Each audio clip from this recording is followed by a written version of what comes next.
Welcome to Yogical. Please wear headphones for better experience.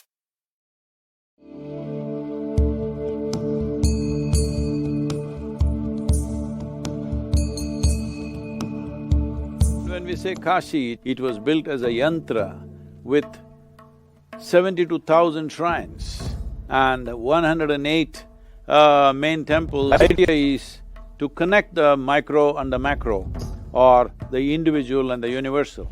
We must not only be proud of it, we must preserve it. I bow down to the man for bowing down to those ladies and those hardworking men.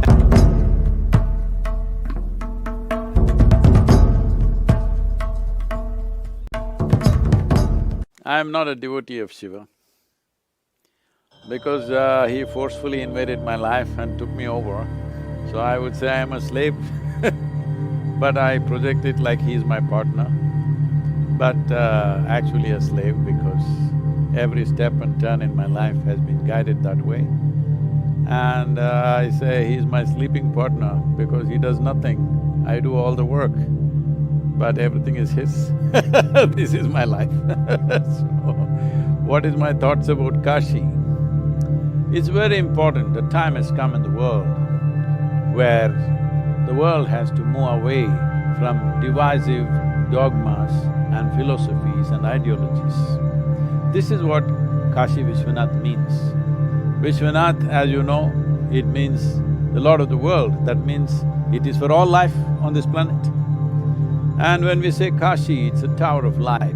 What is the significance of a tower of light? And how does a place become a tower of light? We must understand Kashi as a mechanism. I'm using the word mechanism very consciously because it was built as a yantra with 72,000 shrines and 108 main temples, 54 of them for Shiva and 54 for Shakti, giving equal significance to masculine and feminine and forming a body. It's like a living body. Why 72,000 shrines is, there are 72,000 prana nadis in the body, so it's a mega human being sitting there. And the idea is to connect the micro and the macro, or the individual and the universal. So this is an instrument to transform and transcend a human being to areas and spaces that individual human beings by themselves may not be able to do. Not everybody is steeped in spiritual practices. How do they find expression to their longing? Because there is no human being in the world who doesn't have a longing to touch aspects and dimensions of life which are not yet in their life. Everybody wants to. Some people may invest their time and energies to do that consciously, others here and there aspire for it. Maybe instead of genuinely seeking within themselves, they will have a drink or they will drug or they'll do something. But you must understand, all these are aspirations to touch something of the beyond. So here, we in this culture, in this Sanatana Dharma, we created instruments through which you could touch even ordinary people who don't have… who are not steeped in spiritual sadhana.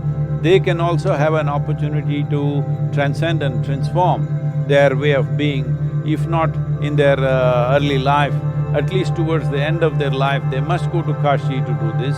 There have been many attempts like this in the country, there are many places like this, but Kashi is a very, very daring project. A few thousand years ago, the size and the complexity and the sophistication of what it is truly incredible. And unfortunately today, a lot of it is lost, but this is phenomenal that once again some revival has happened. The first time I went there, some journalists came to me and asked, Sadhguru, what is your impression of Kashi? I said, it's fabulous and filthy. They didn't like it. I said, see, this is the reality, you better address the filth. Fabulous is there, nobody is missing it, but if you do not address the filth, fabulous could get buried in the filth. Here we are, at last, Kashi has a revamp, Kashi has some amount of, if not the whole system being revived, at least a part of it being revived. I think this will go a long way for many, many people who aspire for this, who want to be there but cannot be there simply because of the way it was being conducted. So this is a huge step in that direction. One must understand, this is about Vishwanath. This is about an inclusive process. This is not an exclusive process, this is about everybody. I hope everybody gets this message, and also the temple also is conducted in such a way, it does not discriminate between one and the other. During times of invasions, during times of occupation, during times of British rule, they evolved rules to stop other people, other nationalities and other religions they used to stop at one time. I think that is largely gone, it must completely go. Anybody who wants to come, it should be open to them, because this is about Vishwanath Ji. That when people come visit us from across the world and they look at Kashi, what will they think if this is how we keep our deities? But why did it take so long? Was it the Orientalism, or that you sort of glamorize squalor? Why did it take so long to rejuvenate something that was apparent to everyone? See, it's not that we romanticize our squalor, not at all. I think it's because since pre-independence there has been a thing, but particularly post-independence, we are being shy of our culture, because we want to project ourselves like we are westernized and everything, because if you have to be modern, you have to be westernized. It's only now in the last 5–10 years that there is a resurgence, that you can be proud of your culture, you can be proud of who you are. This has come back fortunately in common people. It's a very positive thing, because no nation will move forward in a big way if they're ashamed of being who they are.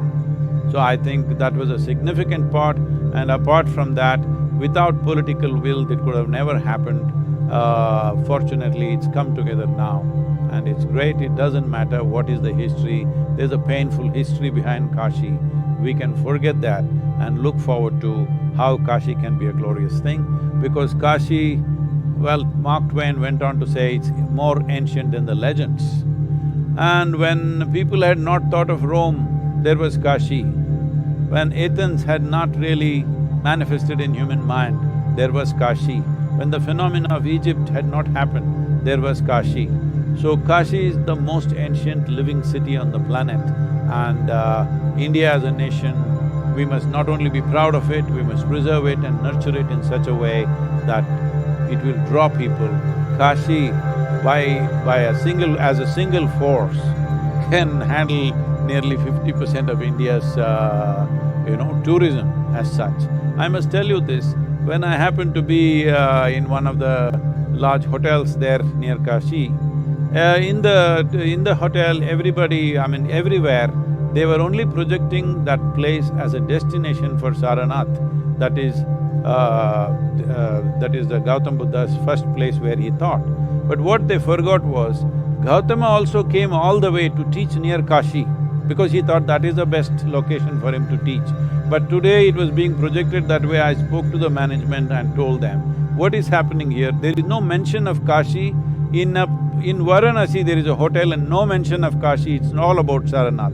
They said, no, all our clients are from Japan and other Buddhist countries, nobody else comes. So essentially it had become, this I'm talking about 12–15 years ago, essentially it had become that only very common people, village people, rural people will come to Kashi, the elite will never come to Kashi because of the conditions that were there, and only the Buddhist tourists were coming to go to Saranath.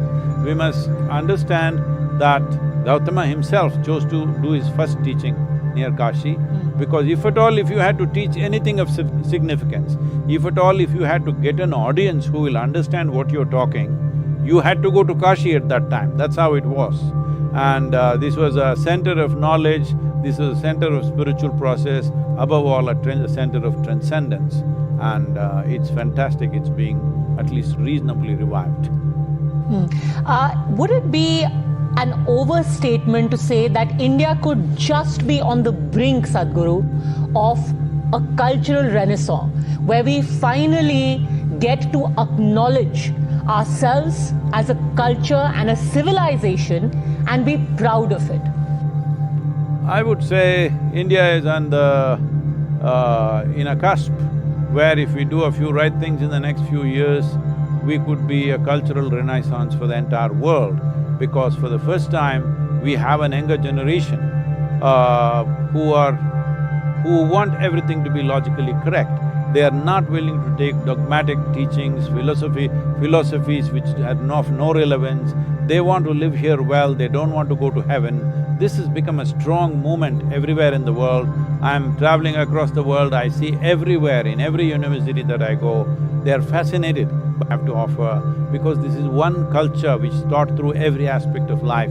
This is one culture which explored human mechanism like no culture ever explored. I'm not saying this with the pride of being Indian, which I am, but I am not saying it with that.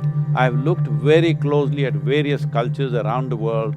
Nowhere else has anybody looked at human mechanism and the possibilities of being human with as much profoundness and detail as this culture has. I think if we present it properly, it is the future of the world. Many people also look at it as a secular state aligning itself with a religion. First, Ayodhya, Ram Janmabhoomi, and now this. How does one draw the line between acknowledging and accepting your culture and ensuring that the state doesn't side with the religion? See, this comes from imported ideas that we have, that we think my religion and your religion. That has never been the ethos of this culture. We have always referred to this as Sanatana Dharma. That means it's an eternal culture. If something has to be eternal, the only way it can be eternal is by being all-inclusive. That is the fundamental, because this is about human consciousness. This is not about God, this is not about going to heaven, this is about transforming and transcending human consciousness to a different level of experience and understanding, and above all, an expression of life. So, we must understand this whole divisions of my religion versus your religion comes from belief systems. This is not a culture of belief systems, this is a land of seekers. Here, I do not know is the basis of our existence, because we identify with what we do not know, because what we know, how much ever we know, is just a speck in the universe, but what we do not know is boundless. So we always identified with what we do not know, and we were always seekers, we were not believers. This is the fundamental difference between dogmatic religious processes and spiritual process, that one believes something that they do not know, another understands that he does not know and seeks to know. So Sadhguru, would you say, because there is constantly this dilemma, a lot of people say that if you are a head of state, can you at the same time say, yes, I am a Hindu, Hinduism is my culture, and at the same time say, yes, we are a secular state, we are a secular government. Can we embrace both? See, secularism is a way we administer the country. That means every sort of human being can exist here. This does not mean everybody has to throw away whatever their subjectivity is. Just now, 2 or 3 days ago, I was talking to a very eminent group of scientists, neurologists, physicists and others from a top university in the East Coast. And I was just telling them, see, the last part of 19th century and a large part of 20th century has been spent by science just looking at the physical aspects of the existence, with which we have got many comforts and conveniences like never before. We have more comforts and conveniences than any generation could ever imagine. But are we well? We are not well simply because we have never addressed the subjectivity of life. It is time in 21st century, modern science addresses the subjectivity of life, not only human beings. We have not even seen other creatures are alive. Every day 200 million animals are slaughtered on the planet. Every day trees are cut, every day things are happening, and we are completely ripping the soil apart because soil itself is a living entity. In this culture, the farmers never entered the land without bowing down to the land. Without bowing down to the soil, he never stepped on it, because we address the subjectivity. It is only by addressing the subjectivity, by exploring the subjectivity, life will be really good, that human beings will experience life in its fullness and in its richness. Otherwise, we have everything and we have nothing. We have become the most destructive species on the planet because we have addressed only the physical part of life. We have not taken charge of the subjectivity. This is very, very important. How we treat each other is essentially lack of subjectivity. We do not even understand the other human being is as alive as me. Forget about trees, animals, soil, completely forgotten those things. But most human beings do not understand. If you have a different skin color, I don't think you're a human being. If you're a different gender, I don't think you're a human being, because we have not addressed subjectivity. It is time the scientific focus also move towards subjective explorations, and this is what Kashi represents, this is what this culture represents. I think this is the future of the world, but we need to present it properly. And that's exactly what's being done in Kashi right now. The presentation has improved. Nobody can improve Kashi. It is only the present dispensation is improving the presentation of Kashi, and that is wonderful. It is so interesting you mention how we treat each other, Sadhguru, because today among one of the many gestures, I don't know if you saw it because you're in a different time zone altogether, the fact that those people who have worked for the last 2 years, they've used their hands, they've helped construct the entire Kashi Vishwanath Dham, the corridor. The Prime Minister made it a point to go out of his way to honor them as karma yogis and dine with them. Just that gesture ties in with what you were saying about this representing not just a religion, but a culture and a way of being. Would you think? Yes, see, this has been the way. If you go to, especially in southern India, because northern India has lost most of its temples like that. In southern India, we have magnificent temples which are engineering marvels by themselves. You'll feel proud of being human. How did they build these temples a few thousand years ago? The kind of engineering that it takes, the precision that it takes. So, at any time, nobody put their name on it. No architect has signed his name on the temple, this is designed by me. In culture, we know who designed it, but he never put his name. So as a part of respect, the kings instituted him and a few people around him, like faceless people, as deities. Actually a small temple for him and all the workers who worked for the temple. This has been our culture. Unfortunately, monuments have been built like this, that once the monument was built, their hands were cut off, their fingers were cut off so that they don't go and build anywhere else. That has been the culture that came from elsewhere, but this is very important, and I bow down to the man for bowing down to those ladies and those hard-working men who are out there, because it is they who build a nation, really. And the cultures which have come from abroad, that's the final question I want to ask you, because that's always been the elephant in the room and always something that we tiptoe around. The fact today that when the corridor was being dedicated to the devotees, the Prime Minister stood there and said that there were terrorists who came and they tried to destroy us, but every time there is an Aurangzeb, this country made sure that there was a Shivaji. Will we ever make peace with a history that we have tried to either deny or whitewash? See, by denial we will not transform. It is very important we do not identify the present generations of other communities with historically what people did here. It's very important because we need to understand our investment should be for the next generation. How to transform the unborn child, how will they live in this country and in this world? That should be our focus. Well, terrible things have happened to our forefathers. We can't fix that, nobody can fix the past. But we don't have to forget the past, because if you forget the past, you may go into the same pit once again. So we must understand, we should not connect present generations of people with previous generations of aggressors of the past. It's very important that invaders and today's generations should not be connected. All Indians should look at how we can focus on future generations. The unborn child is our responsibility. We may not see their faces right now. How we keep the land, how we keep this nation, how we keep the world for future generations is a clear statement of what kind of human beings we are.